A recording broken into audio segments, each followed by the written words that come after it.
বন্ধুরা, শুভ দুপুর। এখন বাজে ঘড়িতে 1:22। আমার চোখ মুখের অবস্থাটা দেখতেই পাচ্ছ, ঘেমে স্নান, পাখা চলছে তবুও গরম।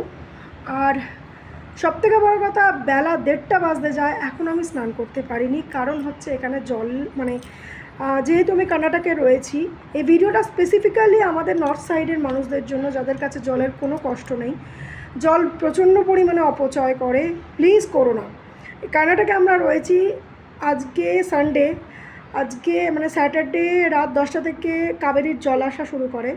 সেটা তো এখন বন্ধই। তারপরে রাত 12টা হলো, তারপরে বন্ধ হয় সানডেতে সকালবেলা দেওয়া হয় রবিবারে, সেটাও এখন ঠিক মতন আসছে না। ট্যাঙ্কারকে ফোন করা হয়েছে, পয়সা দিয়ে ট্যাঙ্কার আনাবো, সেটাও এখনও আসেনি। বুঝতেই পারছো, এই গরমে স্নান না করে, না ফ্রেশ হয়ে কি করে থাকা যায়। এখন 1:30 বাজতে যায়।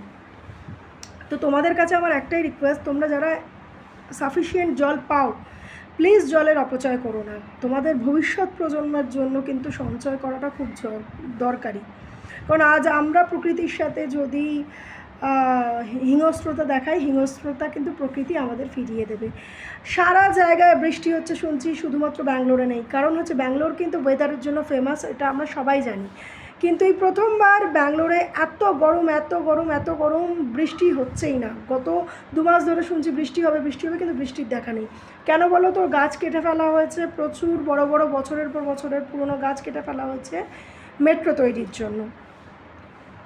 আর বিল্ডিং তো ছেড়েই দাও, আমি ওটা নিয়ে কোনো প্রশ্নই তুলছি না বা ওটা নিয়ে কোনো কথা বলছি না। যেটা উন্নয়নের জন্য, মেট্রো করার জন্য প্রচুর বড় বড় গাছ কেটে ফেলা হয়েছে, যার নমুনা কিন্তু বৃষ্টির অভাব। আর বৃষ্টির অভাব হলে এখানে জলের এমনি একটুখানি অল্প বিস্তর, খুব একটা কষ্ট নেই। গরমে